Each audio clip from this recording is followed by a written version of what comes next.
Hey everybody, Jamie Kelley here, and you are watching the Otherworldly Fundraising channel. This is one of the videos from the 2024 online fan convention. We had a lot of fun talking to a wide range of people, actors, writers, cosplayers, you name it, about all kinds of topics. We had a great time, and we know that you're going to get a big kick out of it. The 2024 Otherworldly Fundraising season has been for MomBomb, which is a great organization helping mothers and some fathers who are in distress. It's a great charity, and we were more than happy to help them out. So if you would like to give, check out the information down below. And thank you all so very much. And now, on with the show. Hi, everybody. Hi, Jamie. Hello. How are you? I'm great. How are you? I'm good. I'm good. I'm running on a little bit of low sleep power, but that is okay. Everyone.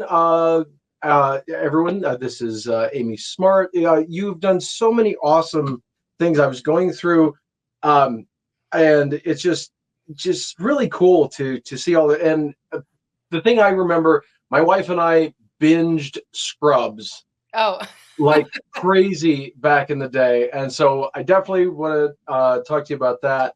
But first off, what was the first thing that really got you excited about acting? Like the first thing you saw, the first thing that you saw that you go, I want to do that. I mean, I was a ballerina growing up, and I loved performing on stage. Like that to me was like, we practiced so hard, day after day after day. And then finally we could just fly on stage, and it felt so incredible. But my first impression of an actor really was like Billy Crystal hosting the Oscars. Cool. Yeah. To me, he was like this like showy, funny, very confident man that I was like, oh my God. And then I also felt like I'm so not that person. So I kind of thought like, I never thought to be an actor, to be honest, because I thought it required crazy confidence, and like, I'm not a singer. So I'm like, okay, that's not my journey. But but I saw my friend Vanessa Shaw. I went to see her filming Hocus Pocus on set. Ooh, oh, that's cool. And that was my first on-set experience, and it was incredible just to see. It was in a studio, and it was just like so amazing how many people were involved and how elaborate the costumes were and the sets and stuff. And that sort of introduced me a little bit to it. But I would say I started doing some modeling and commercials when I was 15, 16, 17. And I did a music video with Jared Leto. Very cool. Which was by this really random band called the Bangular Choir. Like, no one's really heard of it. But we were cast to be sort of like love interest in it. And we ended up becoming friends. And he told me about this acting class in LA. That was my first adult acting class that I went to. And you had to be recommended to get in. And so I was like, could you recommend me? It was just so, so juvenile, but it was the beginning of my first acting class. And that to me was what I remember my teacher saying, acting is a study of human behavior.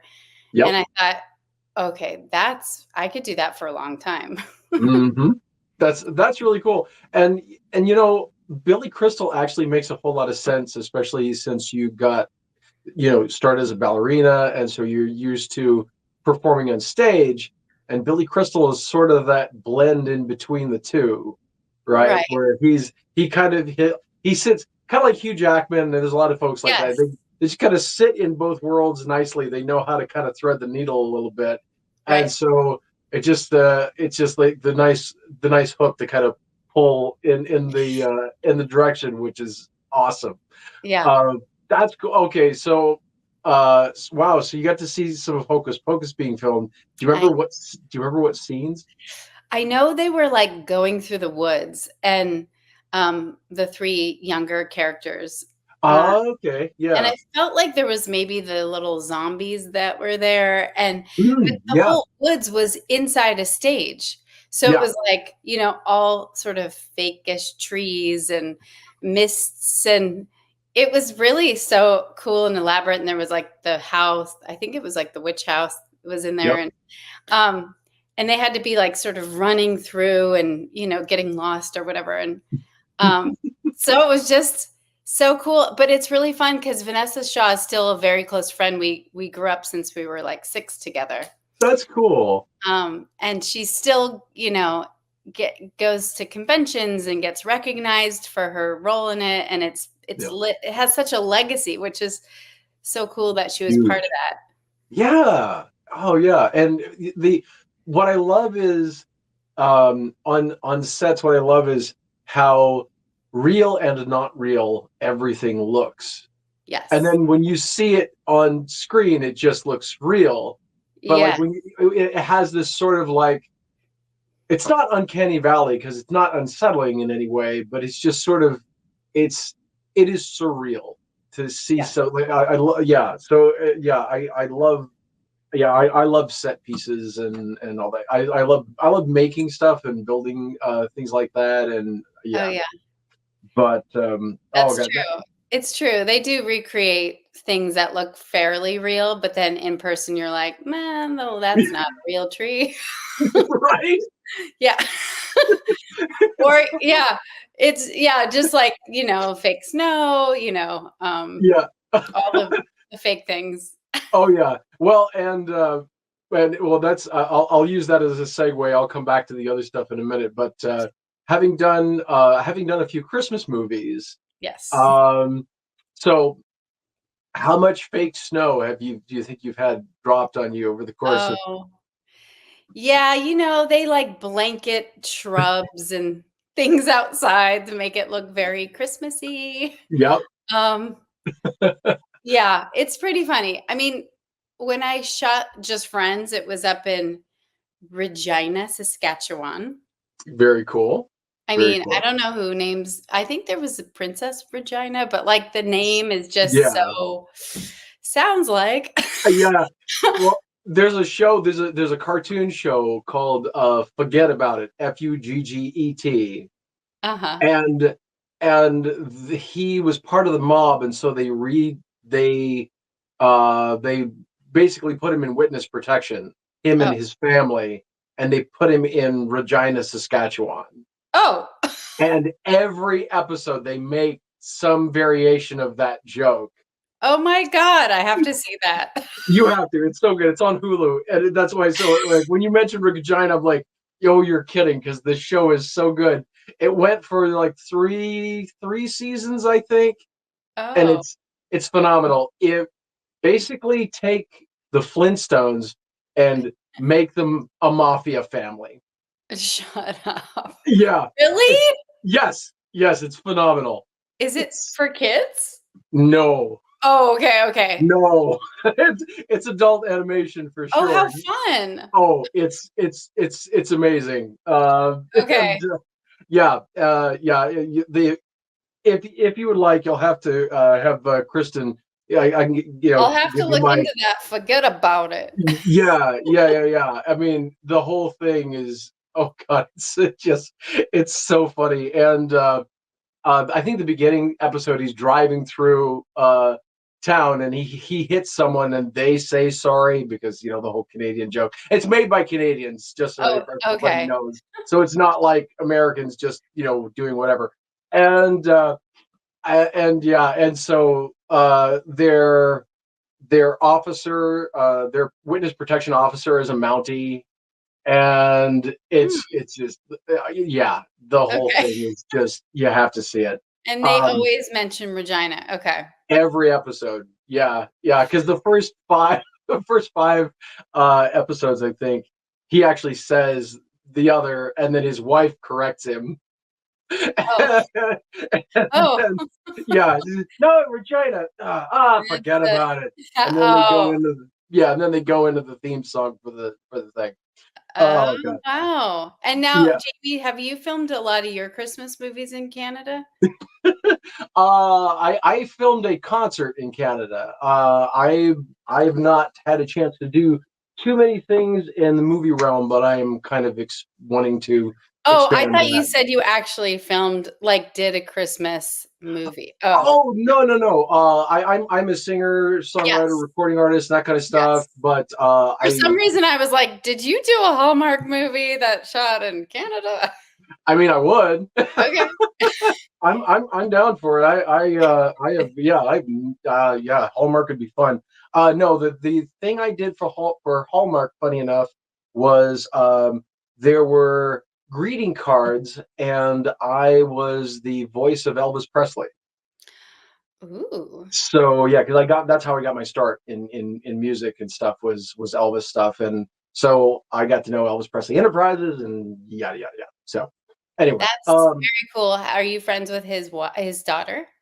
I did not get to know her. I met Priscilla a couple of times. I got to know the staff at EPE pretty well, at least in like the '90s into the 2000s. Okay. And so yeah, they Wow.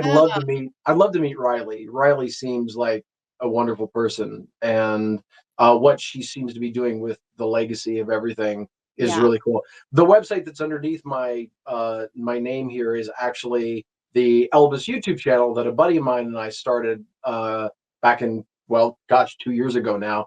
We Oh, no. just started season 3, and so we're actually writing not a movie about Elvis, but as if Elvis did another movie. We're writing a fresh Elvis movie with new music and a bunch of things like that. Fun. So yeah, we're giant dorks. It's a good time. I love that. That's really fun. Okay. Thank you. Yeah, and yeah, I can yak all day long, but everybody doesn't want to hear about my crazy crap. Um, so I gotta ask you, what was the experience working on Scrubs? Scrubs was I mean, it was so fun. It Yeah. was they filmed it in this hospital that had like a retired hospital, You, a vacant hospital in Van Nuys. oh wow. And I mean, it was just like a big playtime, Yeah. so funny. I mean, when you bring comedy to like a hospital, that's like Yeah. the duality of that. um And Zach was great and just so playful, and Donald and Sarah, and I think there was a bit of hauntedness in the basement. I think that's where, like, Oh, some okay. of the autopsies went down or something. Like, there was like Oh yeah. definitely a creepiness in the basement there. um it was fun though. It was crazy and bonkers. Like, Yeah. just the writing was so funny. And I got my character Tasty Coma Wife. I mean, that's just such a funny random name for a character. Right? Yeah.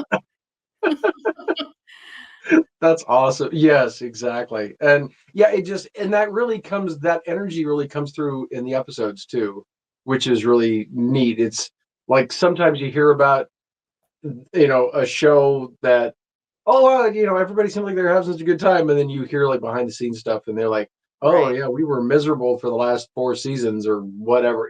It's, and as shows Sure. run, like after a while, everybody's like, okay, I've been doing this for like 6 years. This is, sure, it's a nice paycheck, but I'm ready to, I want to do something else. Yeah. Yeah. But No, I feel like I don't remember how many seasons it went. Do you remember? Is it like mm, 4 or 5, 6? it went 9. Oh Yeah, gosh. nine See, I seasons. don't Yeah. know. 9. Damn.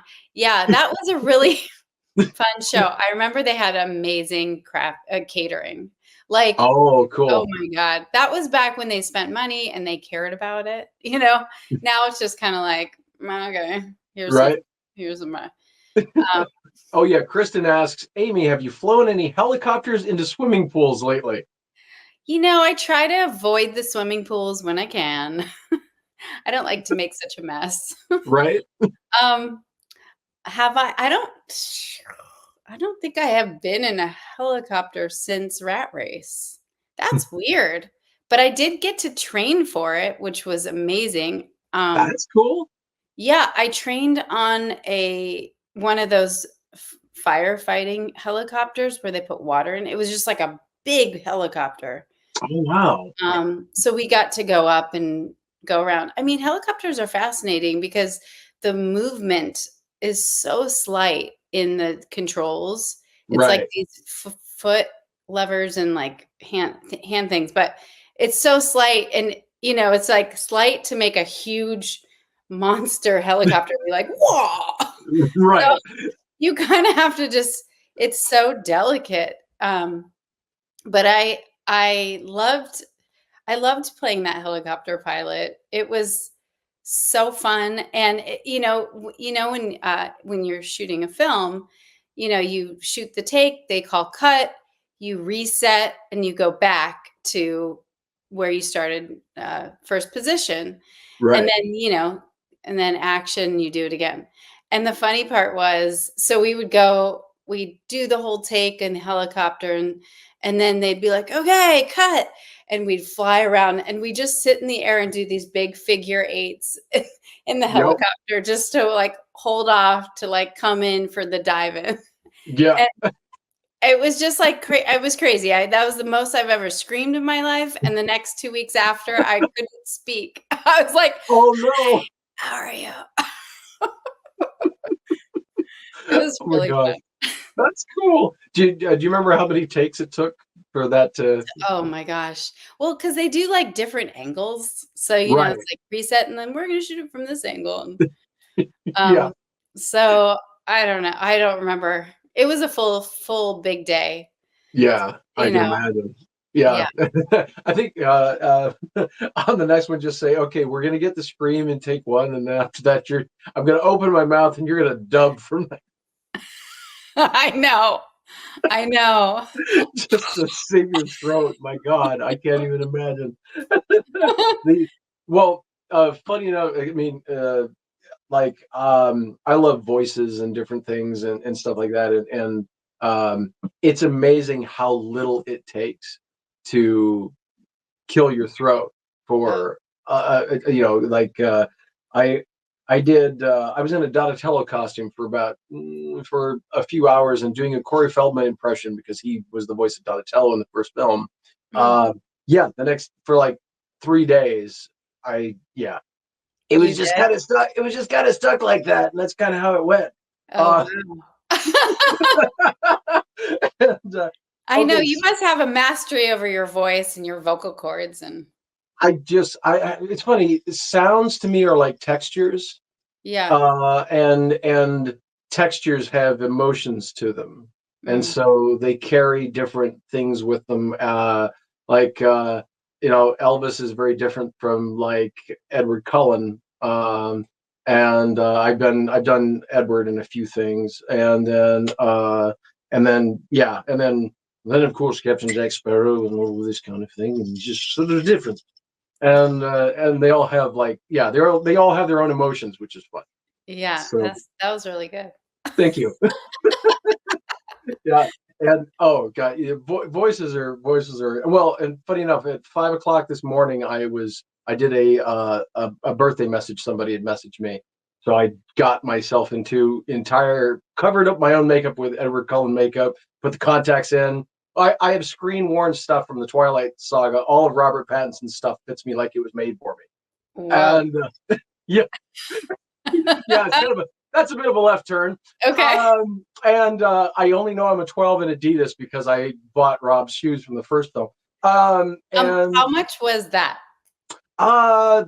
the shirt, the pants, and the shoes were 1,500. It really wasn't terrible. That's not bad. No, no. And the battle costume from Breaking Dawn Part 2 is about the same. Wow. And so yeah, and that's a custom Belstaff jacket. Whoa. Yeah, yeah. You got a And deal.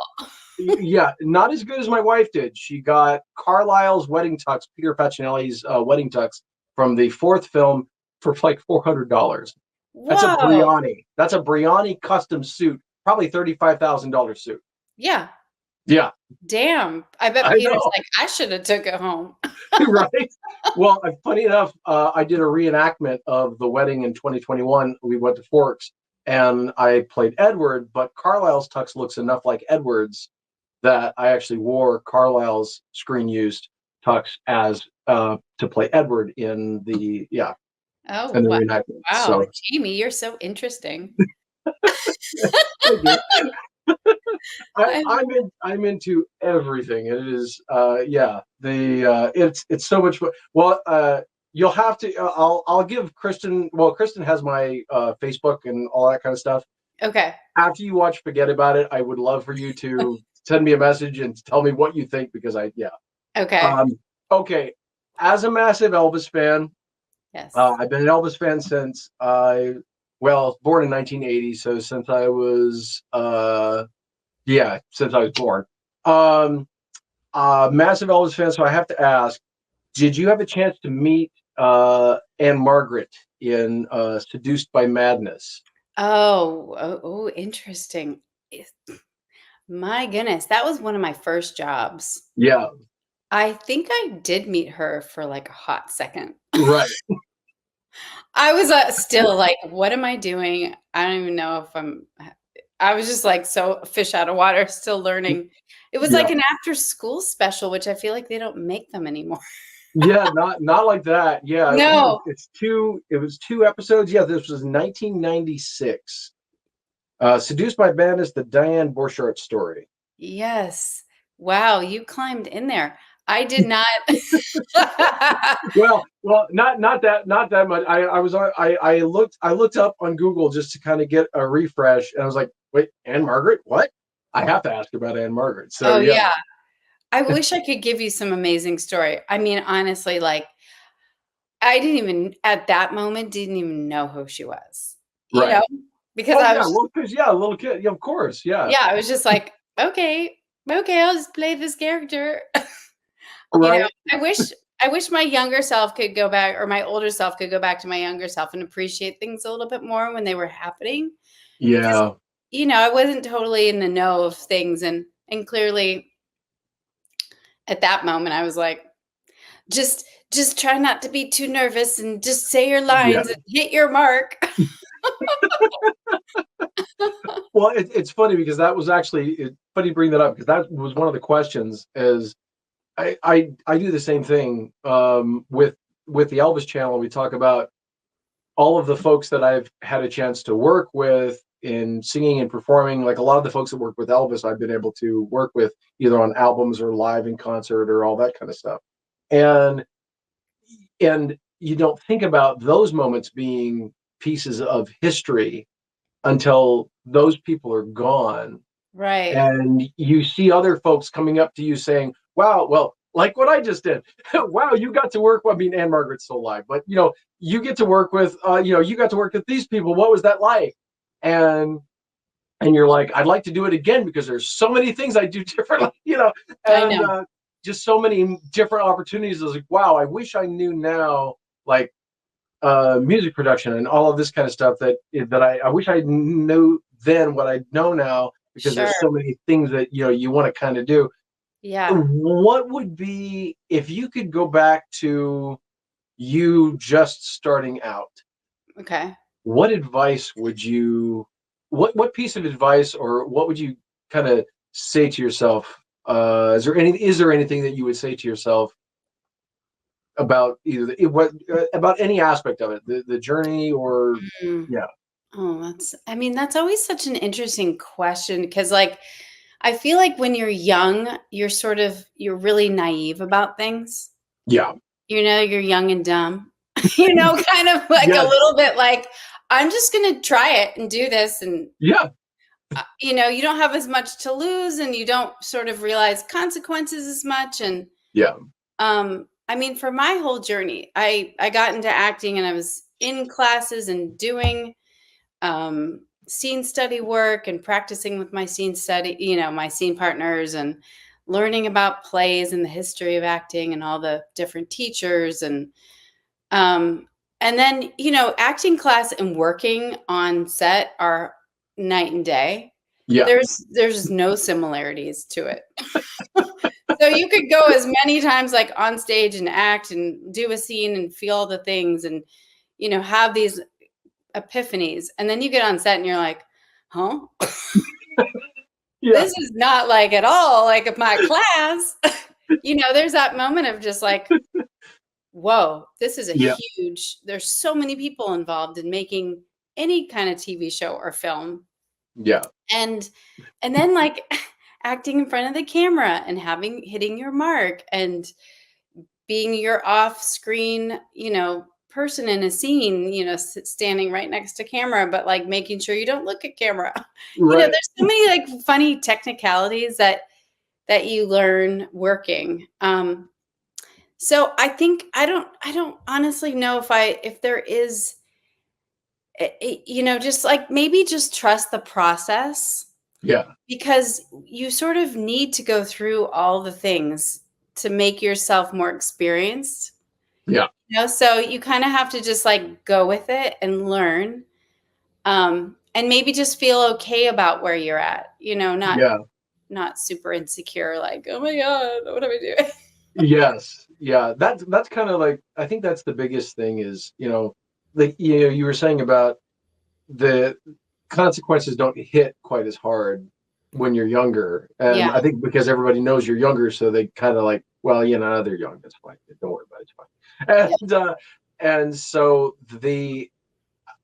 just kind of being able to enjoy that, and enjoy that moment is kind of good, for younger people to be able to sort of to do. And very often you're so in your own head when you're younger because you're, like you said, you're so worried about this and this and this and this, and then you get there and it's like, this is not like we practiced. What?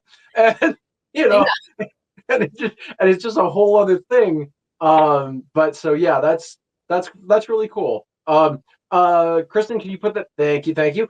Any stories from the set of Stargirl? I mean, tons. What specifically are you wondering about, Right. Kristen? The what was your favorite aspect of filming? I mean, it's a, obviously, superhero show on the CW, and of course lots of things get talked about whether it's budget constraints and all these different. What was your favorite aspect of filming the series? I would say my favorite, I'll take it back in a moment. So Yeah. Jeff Johns, who wrote Stargirl, it was his first comic. He's a prolific comic writer. Oh yeah. But it was his first comic that he wrote. And through all his learning how to write comics, somebody said, write about what you know. And he had his sister, Courtney, die in a plane crash I think it was 96. And so he wrote Stargirl after his sister. And his sister was like super, great and good energy and confident and kind and, so he sort of took the essence of his sister and made it Stargirl. And so when I met him originally, he was so lovely. And he goes, I want this to be the best job you've ever worked on. That's cool. It was so cool. His heart was huge from day one, because he wrote it like 20 years ago, this comic. And so he wanted it to be so special and have so much heart and so much strong family connection. And then like layer it with like these incredible characters, these kind of villains, super villains and superheroes. And so, but the nucleus of it was really the family, the mom, dad, stepbrother, stepsister, how we all sort of come together in a non-traditional, traditional way. Yep. And live, start to live in this small town, and all this stuff happens. But I honestly loved our family dynamic. The talking about sets, like I loved going to our home on the stage, and the kitchen and the living room and the dining room and the bedrooms, and it just like started. It's funny how when you work for like 12 to 14-hour days, and you're all, even with the crew too, because you don't see the crew, but you're living with all the crew. Right. They're just not on camera, but you guys spend as much time together. So Yep. it's like you all come together daily to do this ritual of making, entertaining people and diving in on so many emotional levels to create these characters. And I just loved, Luke and I had such a fun dynamic being husband and wife. And then Trey, who played the son, and Breck, she's just like a powerhouse. She was able to, train so hard and play Stargirl with her costume and all the, dynamic tricks she does and stuff like that. And then come be a normal teenage girl dealing with like normal things, Right. But I didn't, the only thing I feel like I didn't get was like my own superhero costume. Right. So, I got a what did I get? Like a bow at the end to start. I took over Tigress's bow and arrow thing. Mm-hmm. Anyway. No, it's all good. That's I did get awesome. to fight with her though. That was fun. We got to have stunt doubles and do some like really fun badass fighting. That's cool. Well, that kind of sets up because she was asking about the setups for the special effects on Stargirl. Yes. What was that like? I mean, there was an incredible stunt doubles team that was just like preparing and teaching, and also teaching. I mean, the actors who were doing these stunts, they had to do their jobs, but then they had to spend like a few hours practicing their stunts. Yeah. And then on top of the stunts, like being in these crazy costumes.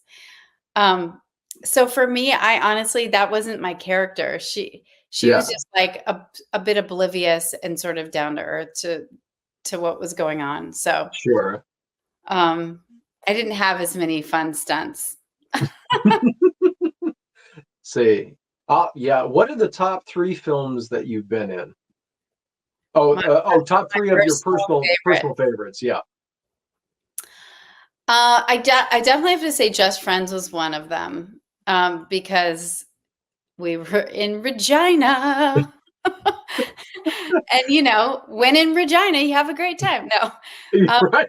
It was really freezing. It was the coldest I've ever been in my entire life. We filmed in January and February. And when we landed, it was 40 degrees below zero. And you literally got out of the car and ran into the hotel lobby. And once you got in, you were like, oh, because you felt the cold just like come after you, Right. Like you'd be like, and just like you felt frozen for a second. But then it started getting a little bit warmer, and then we finally were able to shoot outside, and it was still freezing. I mean, we had stickered, warming little, what are they called? Yeah. Oh God, they're like heat patches, basically. The heat patch warmers, like just stuck all over us, like outside. But it was fun because Roger Cumble, who directed that film, he pushed us to go way farther and way more over the top than I've had any director do. I mean, we do a scene, he'd be like, okay, crank it to 10. And we'd be like, okay, and just like, just be nuts about whatever we're doing. And then he'd be like, okay, pull it back to a 7 now, and it'd be kind of like this like acting camp where we'd just like do a scene and then he'd be like, okay, right. So it was super fun. So that was really fun. I have to say, I did the butterfly effect, and for me, that was maybe the most challenging acting experience because it was if 4 realities happened in one person. So I had, you don't shoot in order. So I was just like, okay, this is what happens when she's this, and this when she's this, and when she's this, and when she's this. So I just kind of had to really map it out, and really, I worked hard. I work with an acting coach on all the stuff because nowadays it's not like a play where you have an ample time to rehearse and Right. kind of find it.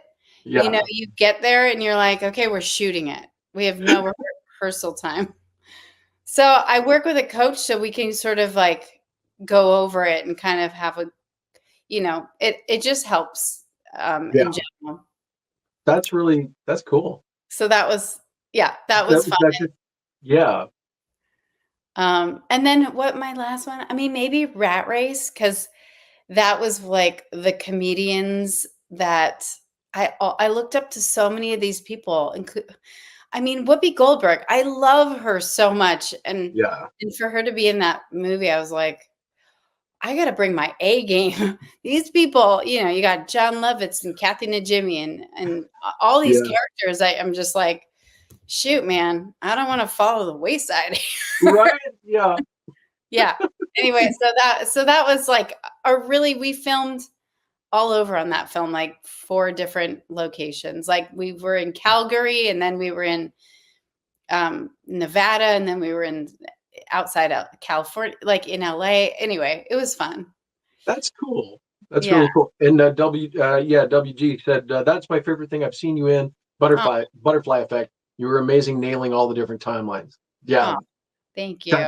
Yeah, and that is it's really, if you don't have a chance to kind of map it out, it makes it so hard to have all of these different things in your head, like where the person, most people don't think of that when they're seeing things. They see it in order and they don't realize that it doesn't get, it's not like live stage work where you actually get to experience the through line with the character. Right. Yeah, you have to be in those spaces. Yeah. Steph says, do you feel your dance experience helped you as an actor? I feel like it did help me. I feel like it got me into learning about being disciplined early on. I did ballet, and ballet was fun, but it was also kind of boring. Yeah. Like it was great, but I was also like, as soon as we did whatever, in class, as soon as the music goes off, I'm just like, all right, let's do hip hop. Like I just wanted to kind of spice it up and have fun, but ballet is very disciplined. Yeah. And but the lesson I learned the most was all that practicing pays off when you're performing. Yeah. And the idea, it did get me performing at a young age. I just didn't I honestly never realized I'd be an actor when I was young. Yeah. I thought I'd be a hairdresser. I was like, I just love French braiding my own hair. And I didn't really think, I didn't have long-term goals when I was a kid. It turned out okay. So there you go. It worked out, but life is it's so unpredictable. You just, a lot of people kind of want to know your story because they want to know how they can go about it. And I think everyone has their own unique story. Mm-hmm. And you sort of just have to trust. I was really grateful because my parents, I went to community college right out of high school, and I got little jobs, doing little short films and like a couple lines on something. But everyone else I went to school with was in college. So I was like, so I moved out on my own, but I went to community college and I started going to classes, and then I got a job that would take me away, and then I would have to drop out, and then I would work, and then I'd go back and enroll and just keep going on my classes. And then there just felt like there was that crossroads where I thought, I don't know if I could keep doing both. Right. And my parents were like, well, it's really going well for you. Just keep doing it. College will always be there. And I was like, okay. I didn't really, you don't really know much again at that point. But so I never went to college. I just lived in West Hollywood by myself at 18 and started working and going to class a lot. And, it worked. That's what worked for me. And, I think it's important to just be open to opportunities. Yeah. You have to show up in life for life to show up for you. Yep. So, and also going toward what it is that you're interested in. Yeah. you know, I don't know. That's all I got to say right now. No, that's great. I think you're right. People think that well, it's human nature to look at successful people or people, Yeah. and to go, oh, okay, look how they did it. I can do that same thing, and it rarely works out like that. And because, like you said, everybody's journey looks different, and chasing your passions that you have enough drive to want to really get in there for Yeah. is a great thing. And other than that, kind of like you said, trust the process. Like, Yeah. trust that it's gonna, and it's really cool that your parents said that college will always be there, because a lot of folks out there, I mean, mine have never pressured me, and I mean, it'd be a little late now. But I know. You ready to go back? no, Yeah. no, I never had a day, so I'm good. But yeah, it's because I remember there was so many. Oh my gosh, being in a small town, everybody, thinks they know everybody at least, Yeah. and so you get this whole, when you go to college, and they'll like grab you by the lapels and say you have to go. It's like, I really don't, Yeah. Yeah. and you just have to kind of trust your own journey, and take a good look at things and kind of assess, and just kind of feel your way through it, and that's sort of, as long as passion and drive, and like you said, showing up, that's really, Yeah. yeah.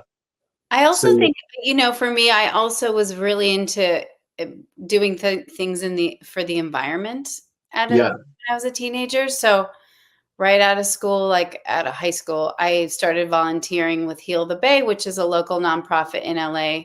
And Very cool. I got trained to go into the classrooms and give little presentations and teach kids about cleaning up the ocean and Nice. doing beach cleanups. And, that was also, there was a real parallel happening for me too. It was like I was doing my acting, but then also all the environmentalism was also speaking to me so strongly. And so I think it's really good to sort of diversify your life too. Yep.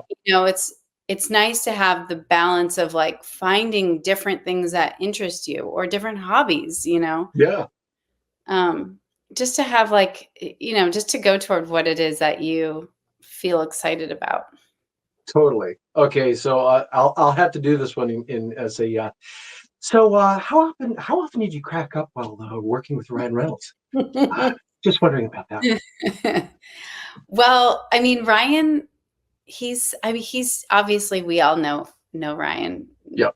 in a big way, but he's so genuinely funny and clever, and he's like kind of dark sense of humor at times. Yeah.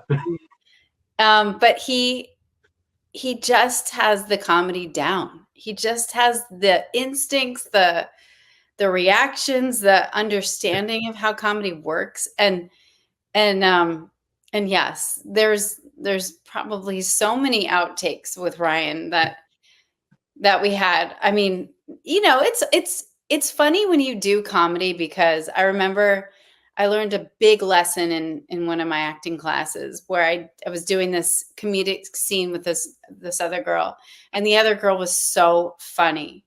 Yeah. And I just couldn't help but like start laughing at her on stage while I was doing the scene. Right. My teacher goes, "Amy, you are in the scene. You do not play the audience in the scene. You have to be that much more committed." And I was like, "Oh my God, you're right. Oh, shoot. Okay." Like Yeah. comedy like comes from like hyper drama, Yeah. you know? So you have to be like that much more invested even than sometimes drama, because like True. it's so heightened. So Oh yeah. Yeah. I got like such a slap on the wrist, like you Oh. cannot play the audience in a scene. And so it made me be like, okay, shoot, this is hard. And it's hard sometimes because you're like, whatever the Yep. person's doing is freaking funny. Right.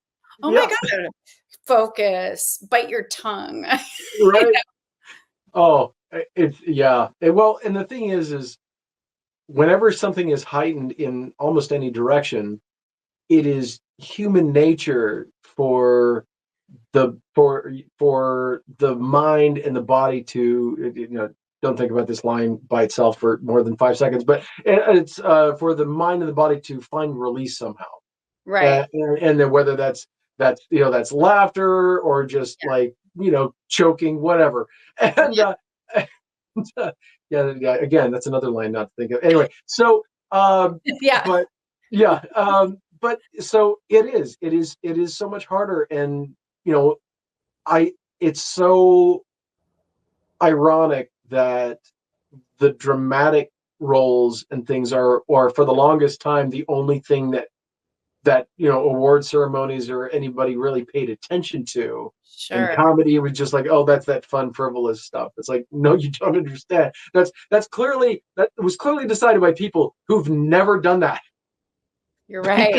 Because when you're in the middle of it, just making and it doesn't matter if you're the one like causing the heightened emotion, or if you're the one receiving, like the that energy exchange, you just naturally want to release either laughter or just or whatever. Mm-hmm. And so it's so much, there's so much more to it than people really understand. And comedy is so much fun. But I have a Deadpool costume too, because I'm not from the film. Oh, really? No, yeah. That would be really expensive. That'd be really expensive. I do have there was a prop from the guy who made the guns and the weapons and stuff for the movie. There was like one of the casings from the tests. That's about as close to that as, yeah. That you But have? yes. What's that? That you have? I do have. Oh, Yeah. where do you find these things? It's just kind of randomly. They find me. They just sort of They're randomly like, show up. here I go. You're right. We have props from 50 Shades of Grey and 50 Shades Darker. Whoa. What kind of props? Good. No. The We've got props. right. We have some of the test, because they'll do auctions for some of these things afterwards. So we've got some props from the Elvis 2022, the Baz Luhrmann film, like poker chips and cards and some of that stuff. A jacket. My wife got a comb that Austin Butler used.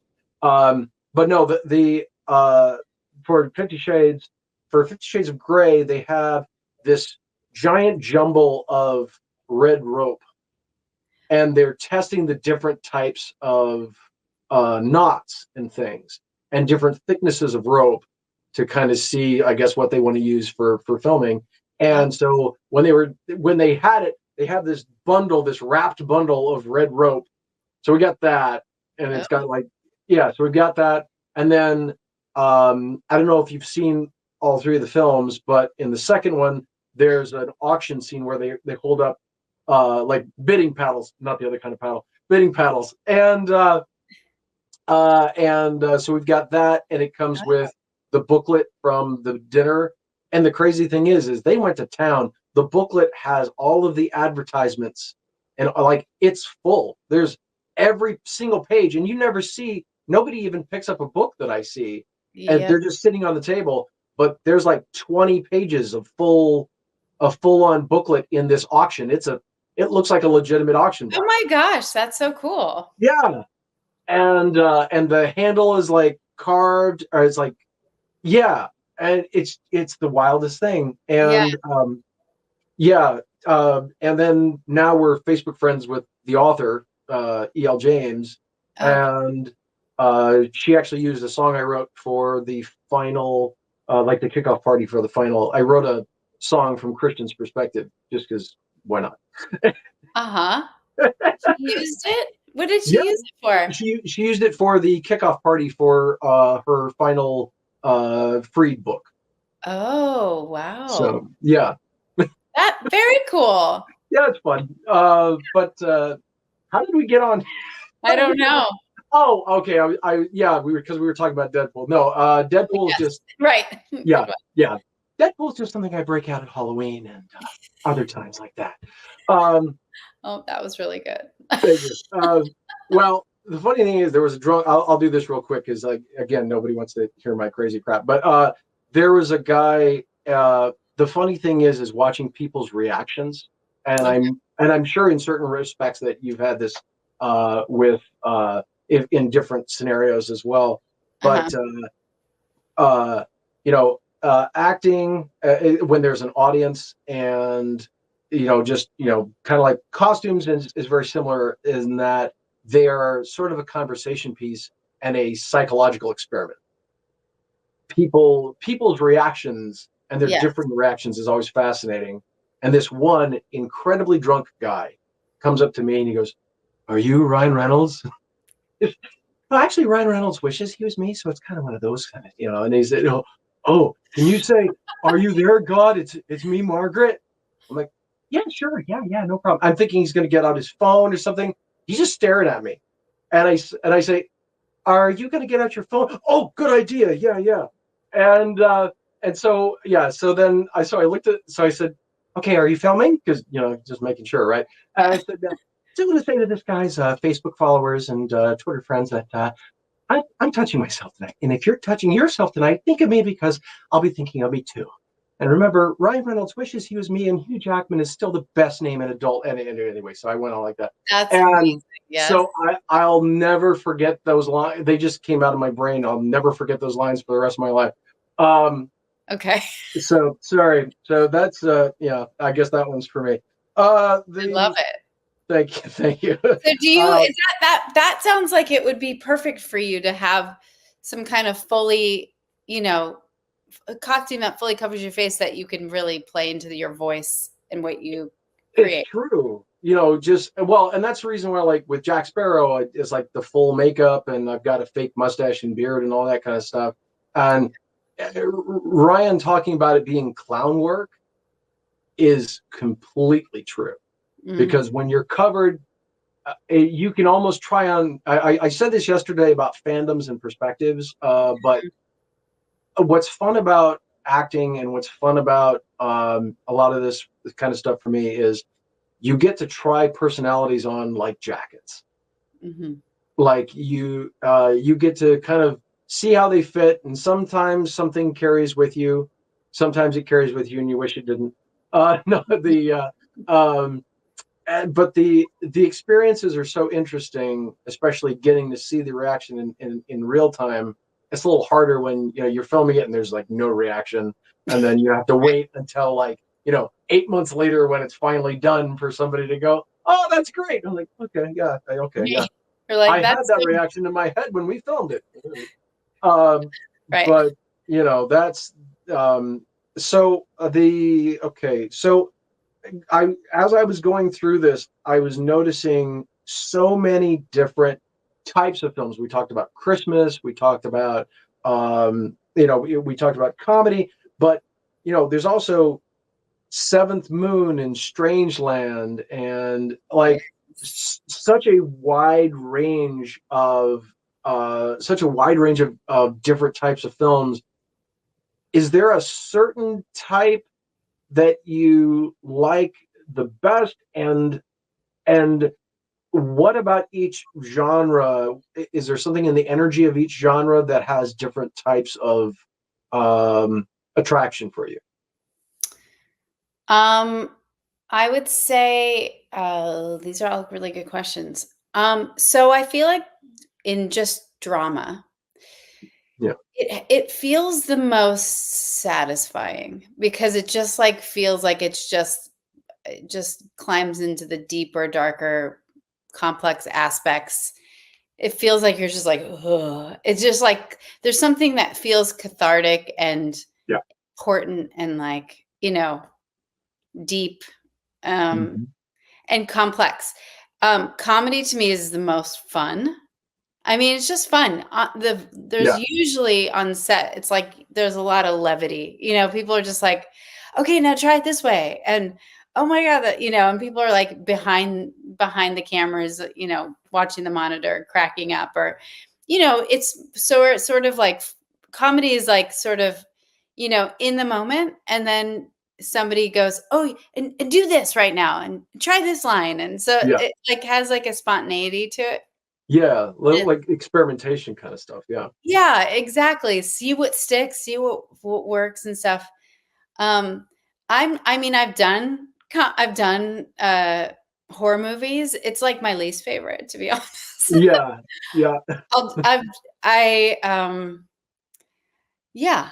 I mean, I probably my favorite. I did this movie Mirrors with Kiefer Sutherland, Mhm. and it was the first time that I went to the special effects, the company, and like had to have a whole cast of my face, and then they had to like create a whole jaw being ripped off and painted, and I got to sit, when we filmed this in Romania, and I remember just knowing that was going to be a really long day, and it was going to Yeah. take like 2 to 3 hours to just like, put this stuff over my face and my mouth, and drink out of a straw the whole day because my mouth is, I couldn't do anything, and Yeah. put contacts in, and it was just like it was a whole process. So that was fun to have. I mean, they made a whole dead body of me. It was like crazy. Creepy, but kind of Right. cool. Like, so that was fun. And when we filmed that, it was definitely a haunted like place. Yeah. Creepy. It was, I don't know what it was, but they took this like old building and created a department store out of it. But it was in Romania. I don't know. There was some Wow. creepiness happening in there. But it was, so it kind of, it's perfect for a horror movie because True. I honestly think that movie was really scary. Like, Yeah. I only saw what I did, and then I saw the movie. I was like, oh, this movie's scary. It Yeah. was like just scary. Wow. And then I did it Seventh Moon. I shot that in Hong Kong, and we shot 6 weeks of all nights in this place called New Territories, which is like outside Hong Kong. And they were very superstitious there. And they made us take 3 sticks of incense every single night before they went around to every crew member, and we had to sort of bless to the north, the east, the south, and the west, like Yeah. to make sure no spirits were going to come mess us up. Right. Yep. Like that Yep. was real. Like we Yeah. had to do that every single night because we were basically running over graveyards and like crazy shit. Like, Ooh. Yeah. so, those experiences are fun, but again, like I think it's because I don't personally go out of my way to watch horror movies that Me if I either. did, maybe that would be more like, yeah, bring it on. Right. Yeah. Yeah. Yeah. I've always thought horror movies would be more fun to make than to watch. I mean, I like some of like the old '80s slasher, like Jason and Freddy and some of that kind of stuff. Yeah. And it's more because at this point it's campy and that kind of thing. But yeah, the really major horror stuff, that's not really my wheelhouse either. So that I completely understand that mindset. So did you ask them if you could just take the body home and just like have so much fun with I know. It's probably sitting in some warehouse somewhere, or they just threw it away. They were like, we'll just right? never use this big rubber wonky looking thing. Like, Right? Yeah, yeah. I'd be just see what you do is if there's ever any problem with like if you ever get into a major thing with like paparazzi or something, just kind of like tip it over them and just kind of do it over. Like, oh my god, what happened? I love it. I know. Ha. Like you're making good use out of props like that. It just seems like so much more. Oh Seems my. like so much more fun. You're right. I should have just kept it and put it out for Halloween or something. Like, There was something because prop store is a great place to get a lot of like props and stuff, and they have There's another place, Eye Collector, has a ton. They auction like Chucky dolls and like actually production used Wow. and stuff like that. And I don't have any of that stuff, but I like part of me thought, ooh, if this wasn't so expensive, I would be, like there'd be a bunch of these on the lawn or something. Like for Yes. we go nuts for Halloween. We got like fake tombstones Yes. and it's yeah. So okay, I know we're Oh, basically on at time, but Kristen, do you want to bring up that question you had again? And while she's bringing that up, was there anything that what was your favorite? Was there anything that you like? Oh my gosh, I have to have that you grabbed from one of the sets. um, okay, yes. So Stargirl, they in the living room, I want to go get it. And can I go get it and show you? Sure, yeah, yeah, It's so weird and creepy, but I love it. Hold on one that's second. cool.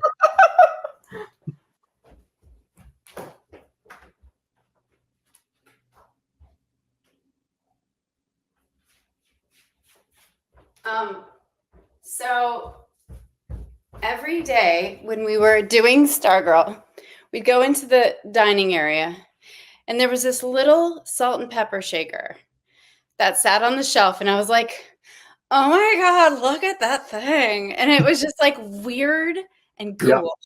Okay. So for my wrap gift, the Jeff Johns, Yep. who created Stargirl, he was like, Amy, here you go.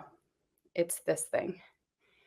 Hold on, let me see. Oh, It's like that is this kind of weird, creepy. Sorry, let me. There we go. yeah, It's like, what is this? A sleeping bunny? A weird, yeah. but it's kind of cute and weird. And I was like, I love it. I want this little Precious. weirdo thing. Yeah, yeah, Okay. Anyway, yeah. That's that was cool. that was my weird keepsake from Stargirl.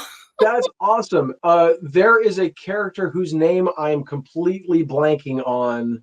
That has ears like that from, I believe it's the She-Ra cartoon, Oh, the original one. And okay. he's got like multiple colored, but the outside ring I think is pink. And so when I saw the ears on that, I'm like, that almost looks like the character from because like, I mean, my first thing growing up was He-Man back in the day. Oh, So yeah, yeah. of course, right? And yeah, but yeah, that almost looks like that. Okay, Kristen had this. You Yeah. you were on 6 episodes of Shameless. What was it like coming into like an established? Well, and Scrubs was kind of like this too. What was it like coming into an established cast for Shameless? I mean, it's really intimidating. Um, I have to give it to Emmy Rossum. I came on as this sort of love interest for her, just to shake it up and stuff. And we ended up meeting for coffee and going over this character, and she was so invested in it, and she was great. It was John Wells who created it, who I had worked with in the past. And he made it very cool in the sense that everyone had to have their lines memorized. I don't think anyone was allowed to have their cell phones on set, but like you usually on sets they give you your lines, in a small version, just to like while you're rehearsing, maybe you forgot a line or something, so you're like, Right. let me just look. But Yeah. he was like, there's going to be no sides. They're called sides. There's going Yeah. to be no sides on set. You have to know your lines so well that you go on set and there's no like not knowing your lines. You right. So I was like, oh my gosh, okay. Because people get a little bit, when you're memorizing stuff, your brain goes to like, for me, if I write out my lines the night before and then go to sleep, it somehow like penetrates deeper and it gets in my subconscious. Yep. When you're acting, especially in a show where you're just like getting new lines and getting new lines and, oh, we're going to shoot this scene instead. And then you're like, oh, I didn't prepare that one, Right. because they do change things sometimes last minute. Anyway, so that was kind of intimidating, but like so fun. I loved going on Shameless. In fact, Shanola Hampton, who I met on Shameless, she's one of my really close friends now. Now she's on Found, but she's such a cool, she's become like a really, really close friend. And that show was awesome to be on.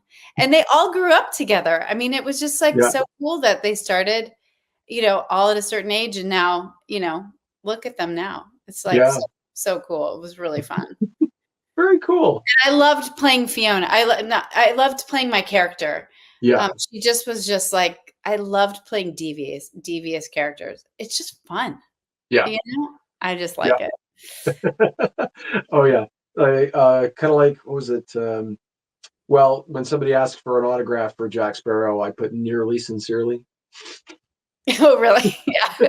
Just like that. Because it is. There's. Well, I mean, it's funny. The more straight hero characters, it almost, because everybody just kind of assumes them to be a certain way. There's almost more pressure, whereas the devious characters, you can just, like you said, you can have more fun. You can play. You can get in there and play a bit, because they just, as long as you're kind of hitting the energy, the rest doesn't matter as much. Whereas, like, the straight heroic lead kind of stuff, like Edward Cullen or Superman or something like that. There's a very specific kind of boundary that you have to be in, and and it just seems like it's a lot more pressure to kind of I totally. Okay, well, we're probably we're over time, but one final question, if you don't mind. If you had to pick one set to be on forever, out of everything that you've done, if there was one that you're like, you know what, I could, yes, I want to do a lot of different stuff, but if I had to be here, and this is where I was going to stay, what would it be? Probably Stargirl. I wish it would have kept going. We just had such a great time doing it, and we were hoping so much that it would keep going. So I would definitely choose going back to that. That's cool. Yeah. That's awesome. That was fun. Well, Amy, this has been an absolute joy. Same, Jamie. That was so great. Thank you. Yeah, this is so much. So good. Yes. Yeah. And everybody, Amy Smart. Yay, you guys. Thank you so much. Appreciate it. Also, I'm just going to plug this movie that I had come out called Rally Caps. It's on VOD, and it's a really cool, sweet, heartfelt, complex baseball kids movie, but it's really for kind of all families and whoever. It's kind of for everyone, but it's a really sweet movie that just came out a week ago. So. Cool. That's all. Give us the title one more time. Yeah, Rally Caps. Rally Caps. Awesome. Yeah. So everybody, go see Rally Caps. Check it out. We'll be checking that out for sure. Yeah. And such a pleasure talking with you. And thank you. Do you have anything coming up that you can talk about? No. And then I just had another film come out on Lifetime called Held Hostage in My House. Okay. Which is it changed a little bit, but it's still a fun sort of whodunit movie. Okay. Yeah. Okay. Lifetime, Held Hostage in My House. Yes. And cool. And Rally Caps. Yeah. And Rally Caps. So okay. Awesome. Amazing. All right. Thanks, guys. Thank you so much. Thank you. I'll see you later. Yep. Hey everybody, Jamie Kelley here. Hope you enjoyed the video. If you did, be sure to like it, share it, comment on the video, and subscribe to the channel if you've not already. And be sure to check out all of the videos in the 2024 online fan convention for Otherworldly Fundraising. And be sure to check out MomBombs and support them. If you can, check out the links in the description for all the relevant information. Thank you so much. And again, this is Jamie Kelley with EAP Society and Jack Life YouTube channels. And we hope to see you back here at Otherworldly Fundraising real soon. Take care, everybody. Bye.